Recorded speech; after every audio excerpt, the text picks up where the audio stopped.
염려는 자동으로 찾아온다 그랬습니다. 그런데 예수님께서는 염려하지 말라고 하시죠. 먹고 살 것 염려하지 마라. 또 더 잘 살려고 염려하지 말라.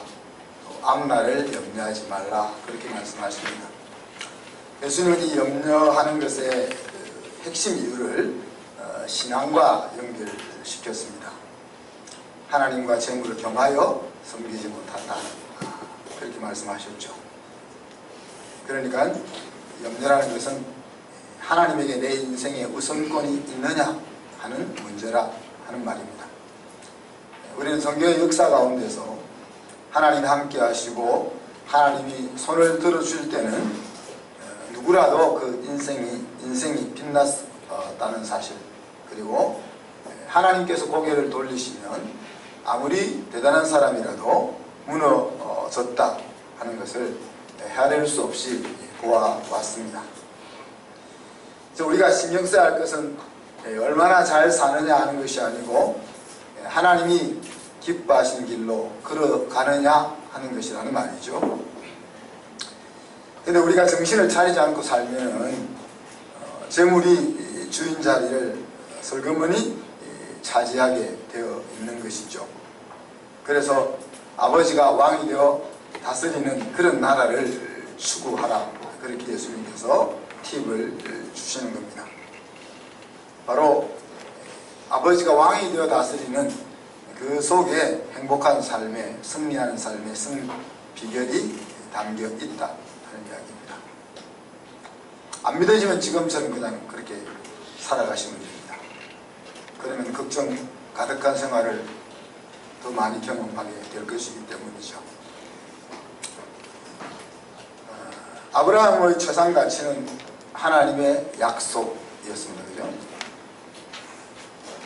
다윗의 최상가치는 하나님의 이름이 높아지는 것이었습니다. 느헤미야에게 있어서 최상의 가치는 백성들이 하나님의 신앙을 회복할 수 있도록 여건을 만들어 주는 것이었습니다. 사도 바울의 최상가치는 이방인들에게 은혜, 복음을 맛보게 하는 것이었습니다. 바나바에게 있어서 최상의 가치는 하나님의 일꾼으로 사람을 세워지게 하는 것이었습니다. 예수님의 최상의 가치는 저와 여러분에게 생명과 풍성한 삶을 안겨주는 것이었습니다. 저의 최상가치는 뭐겠습니까? 저와 여러분이 자녀의 권세를 사용하면서 늠름한 아들, 딸로 살아가는 것입니다. 염려하는 삶이 싫으시다면 여러분이 그 상위 가치를 찾으시기를 바랍니다. 그것을 찾지 않는 이상 우리는 염려를 넘어설 수가 없을 것입니다. 오늘 본문은 영화의 한 장면과 같죠. 장군과 병사들이 싸우는 모습과 또 산 위에서 그 모습을 바라보면서 응원하고 있는 지휘본부의 모습이 오버랩되고 있습니다. 사건의 출발은 출애굽한 이스라엘 백성들이 신광야를 떠나서 르비딤이라는 곳에 장막을 치고 잠시 쉬려고 멈췄던 때에서부터 시작됩니다. 르비딤은 이스라엘 남쪽에 있는 곳으로서 이제 시내산 아직 끝자락, 시내산이 들어오기 전 끝자락이라고 말할 수 있는데, 그 낱말의 뜻은 휴식처라 하는 곳입니다. 휴식처라 하니까 사람이 쉴만한 곳이었을 거 아닙니까? 그러니 광야를 지나서 이제 이스라엘 가나안 땅에 들어가기 전에 이스라엘 백성들이 그곳에서 장정을 풀고 잠시 쉬려고 했다 하는 것입니다. 다른 별명으로는 이제 파란 오아시스라는 별명이 있으니까 그래도 광야에서 괜찮은 마을이었다, 그렇게 생각할 수 있겠죠. 그런데 쉬려고 들른 그 마을에 백성들이 마실 물이 없었다, 그렇게 성경은 이야기하죠. 파란 오아시스를 했으니까 사실 물이 없었을 리는 만무할 것 같고, 물이 있었을 터인데 아마 600만 명이나 되는 많은 백성들이 목을 축이게 적합하지 않은 장소였다. 그렇게 말할 수 있겠습니다. 자, 이곳에서 이제 이렇게 어려움을 만나면 하는 일이 있지 않습니까? 뭡니까? 2절까지 쓰는 것. 1절 하나님 목이 말라서 죽겠어요. 어떻게 해주세요. 이렇게 해야 되는데 거기서 한 걸음 더 나아가서 원망하고 불평하고 하는 것까지 나아갔죠. 그래서 하나님이 모세를 통해서 반석에서 물이 나게 하신 다음에 그곳의 이름을 뭐라고 했죠? 마사하원 머리바, 하나님과 자손이 다투었다, 뭐 그런 표현을 쓰고 있습니다. 자, 그때 이스라엘 백성들이 이런 이야기를 합니다. 하나님께서 우리 중에 계신가 안 계신가? 이렇게 이야기하죠. 오늘 본문 읽지는 않았습니다만 7절에 보세요. 이스라엘 자손이 다투었으니 또는 그들이 여호와를 시험하여 이르기를 여호와께서 우리 중에 계신가 안 계신가? 그렇게 이야기했습니다. 이 말의 의미는 뭡니까? 하나님이 우리와 함께 계시다면 어찌하여 먹을 물도 없는 이런 일이 일어났을까 하는 그런 말이죠. 그죠? 자, 아말렉이라는 족속은 그 르비딤에 쉬고 있는 이스라엘 백성들을 공격해 옵니다. 뭐 당연하죠. 그죠? 이렇게 여장을 풀고 무장이 해제되었을 때 공격해 오는 것이 당연하지 않습니까? 이 아말렉은 이스라엘 남쪽 가나안 남쪽 지방에 살던 유목민으로서 이제 약탈을 일삼는 그런 족속들입니다. 그러니 지금 이스라엘 백성들이 애굽을 떠나서 가나안 땅으로 가고 있는 그 남쪽 지방에 살고 있는 그들이니까 위협을 느꼈을 것이고 그들이 당연히 위협이 될 이스라엘 백성들을 공격하는 것은 아마 당연한 일이라 그렇게 생각할 수 있겠죠. 그래서 오늘 이 전투는 이스라엘 하나님의 군대의 첫 번째 전투였습니다. 그래서 이제 전쟁이 시작된 겁니다. 쉬고 있는 이스라엘 백성들에게 아말렉 족속들이 쳐들어온 것이죠. 자, 그런데 이 전쟁에서 모세는 미리 알고 있었던 내용이 두 가지가 있습니다. 오늘 모세가 취한 행동은 뭡니까? 이스라엘 백성들 가운데 싸울 수 있는 장정들을 여호수아가 이끌고 나가서 싸우게 하고 자기와 아론과 훌을 이제 그 전장이 보이는 산 꼭대기에 올라가서 바라보고 있는 거죠. 그죠? 올라가서 한 일은 뭐죠? 손을 들고 하나님께 기도하는 것이었습니다. 그러니 모세가 이 첫 번째 전쟁에서 이미 알고 있었던 내용이 뭐겠습니까? 하나님이 함께 하셔야, 하나님이 싸워주셔야 적을 막아낼 수 있으리라 하는 것을 모세는 알고 있었던 거죠. 그래서 전쟁을 치르다가 하나님께 기도하러 간 것이 아니고 군대를 전쟁터로 내보내면서 자기는 하나님 앞에 기도하러 갔던 것입니다. 또 한 가지 모세가 알고 있었던 것은 하나님이 싸워주셔야 적을 막아낼 수 있지만은 자기 군대가 싸워야 한다 하는 사실도 알고 있었던 것입니다. 하나님이 함께 싸우시게 하는 길은 하나님께 기도하는 것이었습니다. 그래서 모세는 산 꼭대기에서 전장을 털을 바라보면서 손을 들었다고 그렇게 얘기하죠. 손을 든다는 것은 이렇게 항복한다 하는 것을 나타내는 행동이죠. 그리고 하나님을 높인다 하는 행동입니다. 우리가 기도할 때나 찬양할 때 생각 없이 손을 드는 것이 아니라는 거죠. 우리가 손을 들고 찬양하거나 손을 들고 기도할 때는 내 생각을 하나님의 생각 앞으로 접고 하나님의 뜻을 온전히 순응하겠다 하는 의미로 이렇게 손을 드는 거죠. 이게 멋있어서 이렇게 손을 드는 게 아니다는 거예요. 그래서 우리가 손을 들고 기도하거나 손을 들고 찬양하거나 하면 기도한 후에 찬양한 후에 나타나야 할 것입니다. 왜? 우리가 손을 들고 찬양했습니까? 손을 들고 기도했습니까? 하나님 앞에 모든 것을 양도하고 하나님 앞에 항복했다 하는 것을 행동으로 보인 다음에 또다시 내가 왕이 되어서 행동하는 것은 앞에 드렸던 기도와 앞에 드렸던 찬양이 바로 되지 못했다는 것을 나타내는 거죠. 그죠? 그래서 믿음이라는 것은 소리에 크게 있는 것도 아니고 말에 담대함이 있는 것도 아니고 행동으로 마음을 보이는 데 있다 라고 야고보 사도가 말하고 있는 것입니다. 자, 그런데 이제 모세가 손을 들고 기도하고 있다가 어떻게 기도하고 있다가 힘이 드니까 내려오잖아요. 이렇게 내려왔습니다. 근데 사실 이제 손을 들고 하나님 항복했습니다 이랬으면 됐잖아요. 그죠? 전쟁을 치르러 가는데 하나님께서 싸우셔야 됩니다. 그렇게 했으면 됐을 텐데 이 손을 내리니까 하나님이 전쟁에서 또 지게 하시는 거죠. 그래서 끝까지 이 손을 들고 있어야만 했습니다. 모세가. 그러니 이제 같이 따라갔던 아론과 훌이 손을 받치고 들고 있는 거죠. 이게 무슨 짓입니까 이게? 마음을 보시고 마음을 받으시는 하나님인데 마음을 모세가 이미 전쟁을 치르기 전에 하나님 앞에 딱 의지하고 나아갔으면 그거로 접수하시고 알았다 손 내려 해야 되는데 전쟁이 끝날 때까지 자기 힘으로도 아니고 옆에서 누가 드는 그 모양으로라도 손을 들고 있게 했다는 이야기입니다. 마음만 있으면 되는 것이 아니라는 것을 보여주는 것일까요?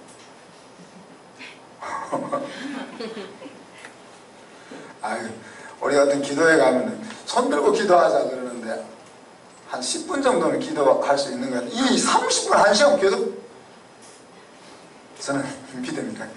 계속 항복이 1시간은 안 되는 것 같아요. 10분 정도는. 자, 그 마음이 끝까지 유지되어야 했습니다. 그죠? 마음은 변하지 않았는데 몸이 힘들어서 손을 내리게 됩니다. 그죠? 지금 모세가 손을 내릴 때 마음이 바뀌어서 손을 내린 것은 아니잖아요. 몸이 힘드니까 손을 내린 것이지. 이제 그럼에도 불구하고 하나님은 아론과 훌이 모세의 손을 내려오지 못하도록 물리적인 조치를 취하게 하셨습니다. 자, 이렇게 해서 하여튼 전쟁은 이겼어요. 아말렉 군대를 무찔렀습니다. 자, 그랬으면 끝났을 텐데 하나님께서 오늘 모세에게 뭐라고 하시죠?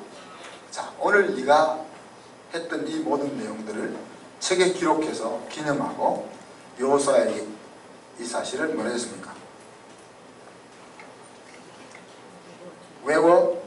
귀에 외워 들리라.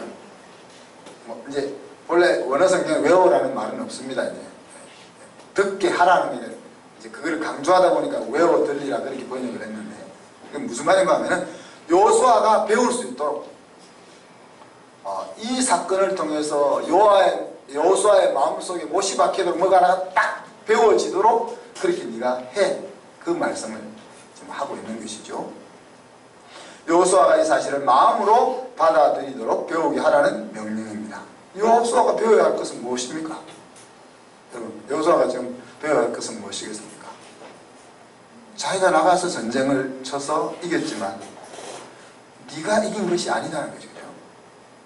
네가 싸워야 하는 것은 맞지만은 이기면 하나님이 주시는 것이다 하는 것을 앞으로 가나안 정복 전쟁을 책임지고 치러와야 될 믿음의 다음 세대 되는 여호수아의 가슴속에 이것이 새겨져야 한다는 이야기입니다. 왜 배워야만 합니까? 만약에 여호수아가 이 사실을 배우지 못한다면 배워도 사실 이 배웠던 마음을 유지하기 어려운데 배우지 못한다면 어떡하겠습니까? 군대의 힘을 의지하지 않겠습니까? 왜? 모든 전쟁의 방식이 나라의 국력을 강성하게 키워서 외적을 물리치는 것이니까요. 그러다가 힘이 붙이면은 정략 결혼을 하든지 외교적으로 뭔가를 내주든지 해서 뭔가를 잃어버리고 나라의 안정을 지켜내는 거죠. 그것이 이제 세상의 방식이라는 거예요. 세상의 방식이라는 거예요. 하나님이 전쟁의 승패를 가지고 있다 하는 것을 배우지 못하면은 우리는 똑같이 세상의 승리의 공식을 따라서 행동할 수밖에 없을 것입니다.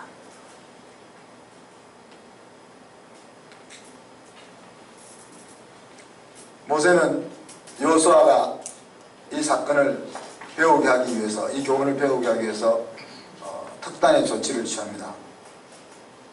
어떻게 했죠? 즉시 제단을 쌓고 그 제단의 이름을 여호와 니시라 그렇게 불렀다 그랬습니다. 여호와 니시라는 말의 단어적인 의미는 하나님은 나의 깃발이라는 거예요. Jehovah is my banner, 그런 뜻으로 이렇게 부르겠고, 군대가 전진할 때 기수가 깃발을 들고 전진할 때 그 깃발에 어떤 그림이 그려 있느냐 하는 것이 이제 그 군대가 어떤 군대인지를 나타내지 않습니다. 그죠? 그런데 여호와 하나님이 나의 깃발이야. 내가 전쟁 치러 나갈 때 하나님이 그려져 있는 깃발, 하나님을 깃발로 들고 나가겠다. 그런 이야기. 그러면서 모세는 그 여호와 니시라는 의미를 이렇게 이야기했습니다. 하나님이 영원히 아말렉과 싸우시리라. 대적하여 싸우시리라. 그러니까 바로 하나님의 깃발을 들고 싸움터로 나가게 할 거라는 이야기입니다. 여호수아로 하여금 모세의 깃발을 들고 나가는 것이 아니라, 여호수아 자신의 깃발을 들고 나가는 것이 아니라, 이스라엘 군대의 깃발을 들고 나가시는 것이 아니라 하나님을 자기의 깃발로 들고 나가서 싸우게 하겠다 하는 것을 다짐하고 있는 것이죠. 사랑하는 성도 여러분, 사람들은 어떤 깃발 아래 모입니까?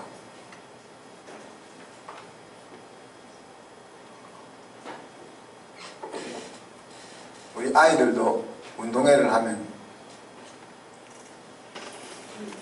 학교에서 편을 짜주면 어떤 애 벌써 마음이 상했어.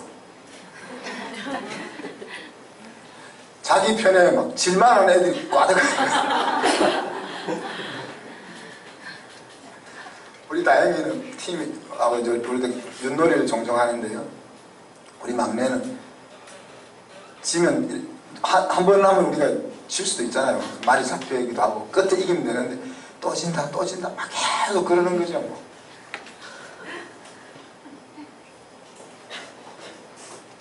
그러니까 내가 어느 편에 속했느냐 하는 걸 딱 소속만 보면 막 기분이 상한다는 거지. 이 팀은 분명히 질 건데 내가 이 편에 속했으니까. 그래서 여러분이 선택을 할 수만 있다면 어디로 가겠어요, 여러분? 이길 수 있는 팀에게 갈 거 아니에요. 제 깃발이 여기 있고 우리 집사람 깃발이 여기 있으면 여러분 어디 있을 거예요? 여러분 그러니까 어리석은 삶을 사는 거예요.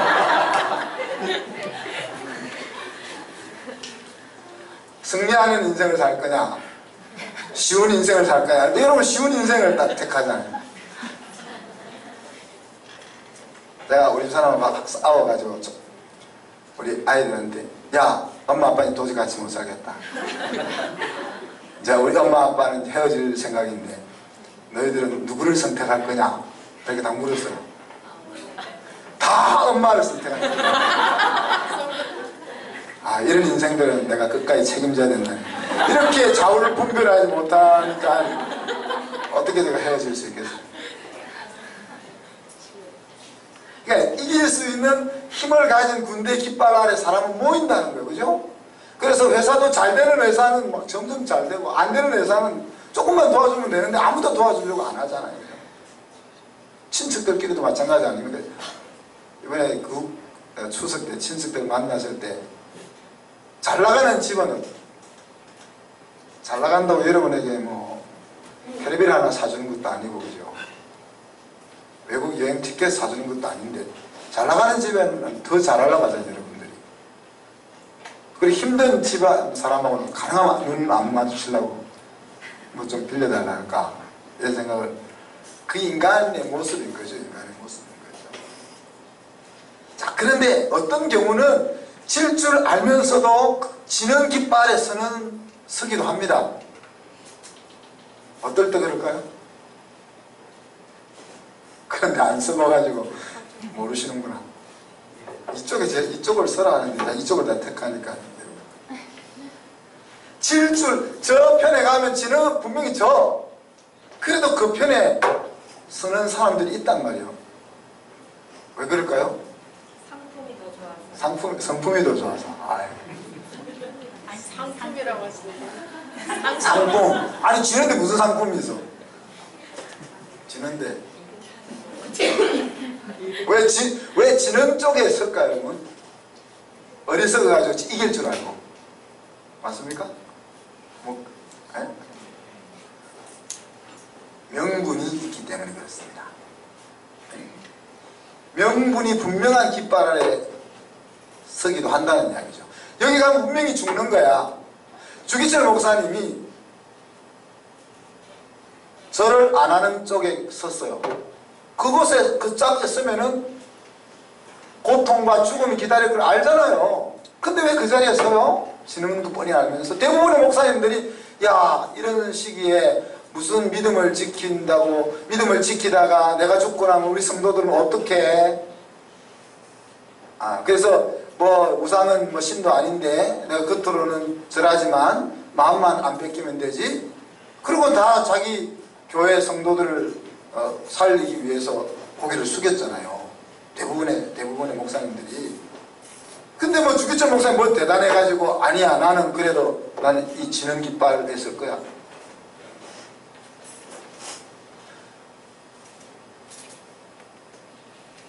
이 명분이 있다는 이야기죠. 명분이 있다는 거죠. 여러분은 그래도 여러분 이기는 깃발에 서겠죠? 자, 이 경우는 당시에는 전쟁에서 이긴 군대에게 영광과 혜택이 돌아갑니다. 그래서 일본의 모든 영광이 돌아갔죠, 그죠? 그리고 살아남았던 목사님들이 계속 뭔가를 유지하면서 살아왔을 겁니다. 그러나 시간이 지나서 역사는 어떻게 이야기합니까? 일본이 동남아시아를 다 잡아먹고 우리나라를 힘들게 했지만은 그것 때문에 쟤들은 저것 제대로 해결 안 하면 인류 국가 절대 못 된다 하는 소리를 세상으로부터 듣지 않습니다. 지금 신사 참배 한 목사님, 아유 그분들 잘했어 그렇게 이야기합니까? 아니면 주기철 목사님 같은 분을 우리가 믿음의 영웅으로 추앙합니까? 시간이 지나면 역사는 명분의 깃발 아래 선 사람에게 승리자로 말한다는 얘기죠.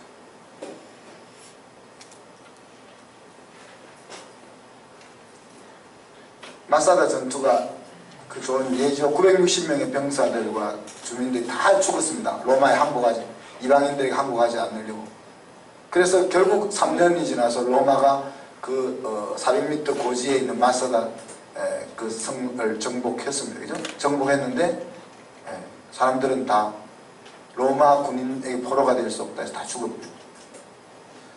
그래서 역사는 로마 군대의 승리로 기록했지만, 그러나 이렇게 죽었던 그 죽음을 인도했던 엘라살이라는 장군이 지금까지 이스라엘의 전쟁 영웅으로 남아있는 것입니다. 여러분은 어떤 깃발 아래 설 것입니까? 다시 한번 저와 우리 사람이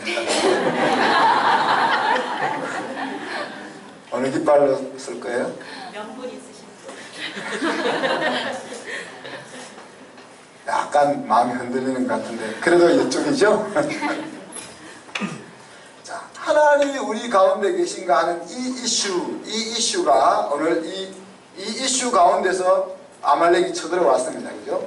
그리고 아말렉이 쳐들어온 가운데서 하나님이 정말 싸워서 승리를 주신다, 하나님이 정말 함께 하신다 하는 것을 전쟁을 통해서 이스라엘 백성들과 지도자들이 경험하게 했습니다.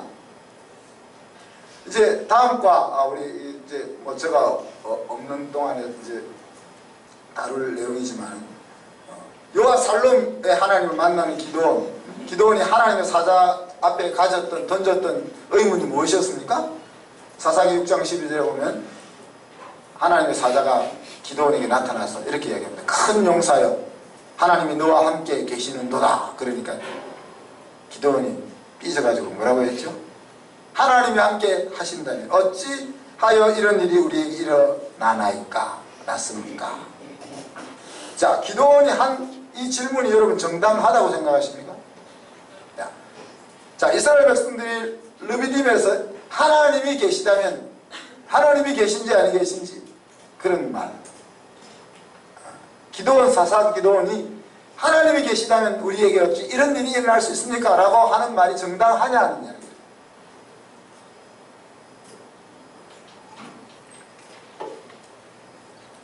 이스라엘이 미디안 족속에 의해서 고통당하는 것이야말로 정말 하나님이 함께 하시고 있다는 확실한 증거잖아요.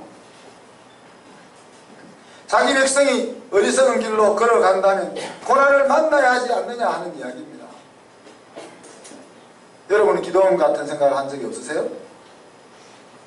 야, 하나님이 계시다면 어떻게 나에게 이런 일이 있을 수 있어? 하나님이 계시다고 하지. 우리 어머니를 위해서 일하다가 못이 손가락을 관통했어요.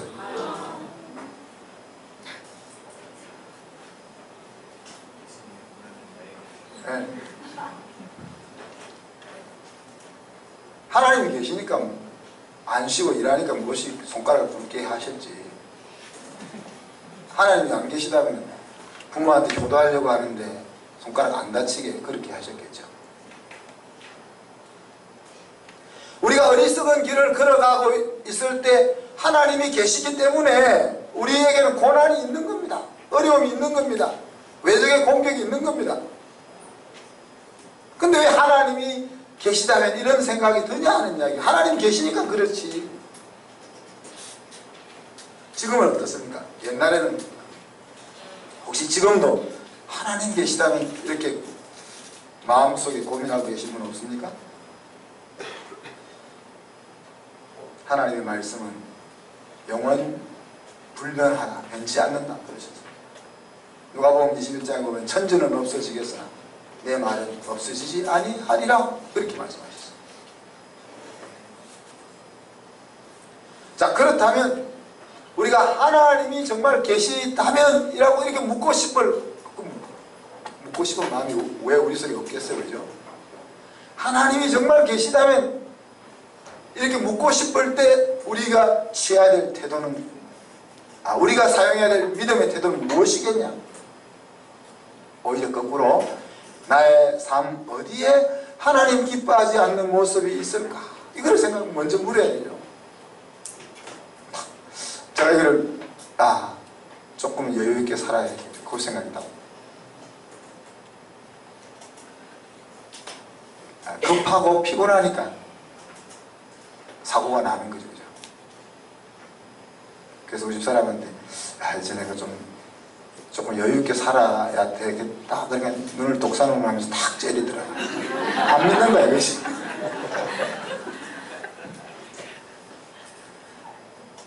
자, 그래서 우리가 어떤 일을 만났을 때 하나님이 계시다면 이럴 수 있냐 이렇게 생각할 것이 아니라 도대체 내 속에 하나님 기뻐하지 않는 어떤 모습이 있는 걸까? 이걸 생각해 봐야 되겠죠. 그죠? 그런데 한번 생각해봐도 그것이 생각 안 나. 그렇다면 그 다음 생각은 뭐라고 했습니까? 그렇다면 하나님이 어떤 은혜를 주시려고, 하나님이 어떤 복을 주시려고 하실까? 이걸 물어야 된다. 자, 우리는 이스라엘 백성들처럼 하나님이 계시다면 이렇게 말해야 될 것이 아니라 어떻게 하라고요? 내 삶 속에, 내 생각 속에 하나님이 손을 들어줄 수 없는 것이 뭔가? 이거 물어봐야 되고, 그것이 없다면 그러면 하나님 하나님은 나에게 도대체 얼마나 큰 복을 주시려고, 어떤 은혜를 주시려고 이런 말도 안 되는 일이 일어나게 하는가라고 물어야 한다는 겁니다. 우리 가운데 계신 하나님, 그 하나님은 절대 떠나지 않는다 했습니다. 그 하나님이 나를 위해서 싸우시지 못하도록 가로막고 있는 게 뭐냐? 이거를 내가 물어야 되는 거야. 하나님이 떠난 것이 아니고, 지금 하나님이 떠난 것이 아니고 내가 하나님이 싸우지 못하도록 앞에 뭐 지뢰를 뿌려놓고 있는 거죠. 말씀을 마무리합니다. 성경은 인생을 여러 가지로 비유하면서 설명합니다. 인생을 경주장에서 달리는 것으로도 설명하고, 추수를 기다리며 농사하는 농부로도 설명하고, 농사하는 것으로도 설명하죠. 또 때로는 집을 짓는 것으로도 인생을 설명하기도 하고, 또 인생살이를 전쟁으로도 설명합니다.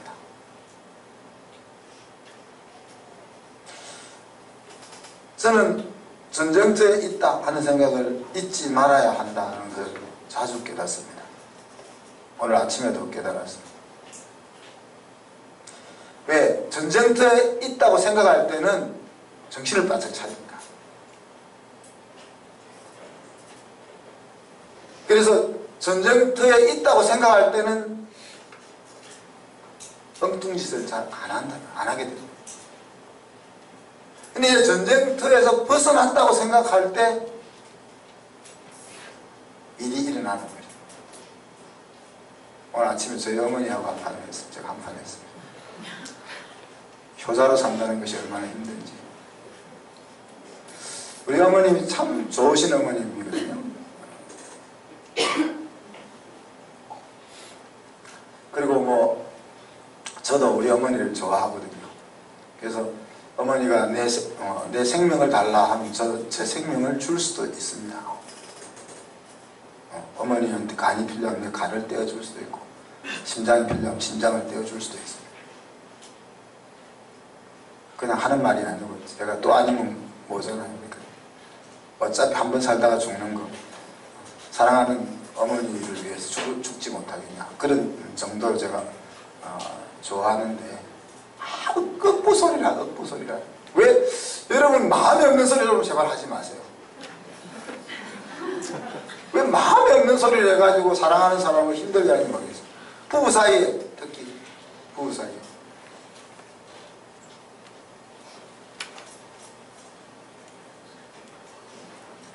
사생활이라서 사서하게는 이야기 안 하겠습니다. 근데 제가 그렇게 한번 우리 어머니한테 그러고 나서 이제 제 자리에 가서 앉았을 때 제가 이 생각을 한 거죠. 전쟁터에 있다는 것을 내가 또 잊었구나. 제가 잘 참는데 일터에서 여러분 일하는 것이 전쟁터라. 여러분 상사가 여러분 속상하게 할 때 힘들잖아요. 그것이 여러분이 싸워야 될 싸움터라고 생각하시면, 사람들을 만나는 것이 전쟁이라는 이야기입니다. 자녀들을 양육하는 것 전쟁이죠. 안 그렇습니까? 부부싸움의 95%는 아마 자녀의 양육 때문에 생겨요. 적어도 우리 집은 그렇습니다. 여러분은 어떤지 모르겠어요. 당신이 그랬으니까 애가 이 모양을 아니에요. 당신은 뭐 했어? 근데 그게 전쟁터라고 생각 못하니까 그렇게 하고 있는 거야. 하나님의 교회에 지쳐 사는 것도 전쟁이에요. 가족과의 관계도 전쟁이에요. 전쟁. 믿지 않는 사람과 만나는 것도 전쟁이에요. 예수님의 성품을 닮아가는 것도 전쟁이에요. 근데 때로는 싸움터가 아닌 쉼터가 필요하지 않아요. 그죠? 그래서 이제 가정을 쉼터로 생각하는 거지. 그래, 어머니랑 너무 제가 좋으니까, 좋은 관계니까, 어머니하고 있을 때는 여기가 이제 전쟁터가 아니라고 생각하는 거죠.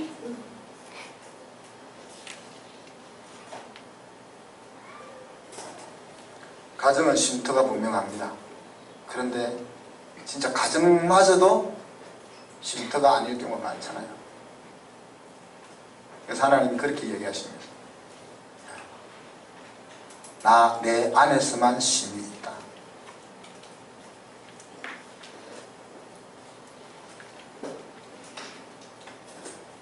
우리가 살아가는 삶의 터전이 전쟁터가 아니라 안식처로 만들어야 되겠지만 아무리 안식처가 되었어도 시시때때로 전쟁터로 바뀐다는 거야. 하나님 앞에 갔을 때만 진짜 안식이 있다. 그곳에서는 무장해제해도 되는데 심지어 부부 사이에서 무장해제하면은 안 될 때가 많다는 얘기죠. 그러니까 우리가 얼마나 힘들겠습니까? 장로님 이제 한 50년 사셨나? 45년쯤 사셨죠, 권사님이랑. 이 정도 사셨으면 항상 안식처처럼 여겨지잖아요. 그래도 적어도 겉으로는 이제 안식처처럼 여기지잖아요. 그러니까 우리의 삶, 저는 이제 30년만 지나가고 있으니까 우리의 삶은 그렇다는 거예요. 그래서 그걸 이상하게 생각하지 말고, 야, 내가 또 전쟁터에 있다는 것을 잊었지. 그렇게 생각하고 정신을 바짝 차려. 전쟁터에 있다고 시간한 주님을 의지하는 것이 그렇게 어렵지 않습니다. 저에게 있어서. 그래서 상대방이 억부 소리를 해도 지금 저 사람이 마음이 상해서 저래 이렇게 마음 먹을 수 있다는 거예요. 저희 어머니가 좀 말도 안 되는 소리를 해도 어머니가 지금 외롭고 힘들어서 그래. 이거를 내가 10번, 20번 할 수 있다는 거죠. 그런데 이것이 전쟁터가 아니라 그 인간적인 생각이 딱 들어가면 그 순간 사단이 일어나는 겁니다. 저는 전쟁터에 있을 때는 하나님의 깃발 아래 섭니다. 그래서 제 할 일은 전쟁터에 있다는 것을 매 순간 인지하는 것입니다. 사랑하는 성도 여러분, 여러분을 이기게 해줄 군대 깃발은 어떤 것이라고 생각합니까? 오늘 하나님은 내가 너의 깃발이다. 이것을 앞으로 정복전쟁을 해야 될 여호수아에게, 여호수아의 가슴에 못을 박듯이 박아줘라. 그렇게 모세에게 이야기했습니다.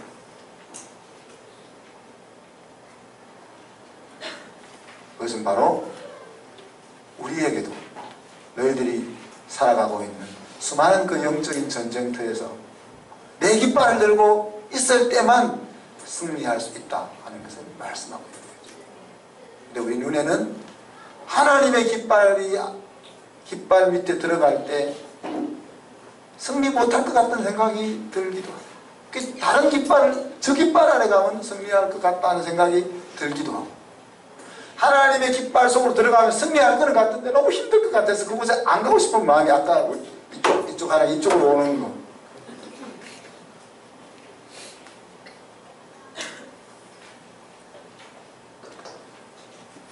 여러분 정말 하나님을 아시면은 하나님의 깃발 아래로 기쁘게 들어갈 수 있는 겁니다.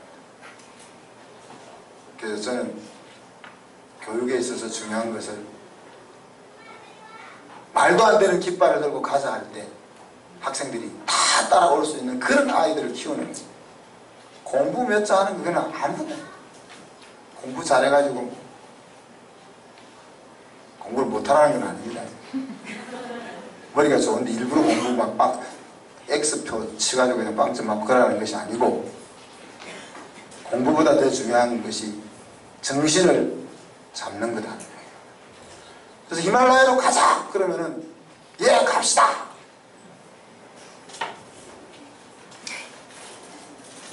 유다광야로 가자! 그러면 네 갑시다! 그럴 사람이 키우고 싶다. 그럴 사람을 키우고 싶다.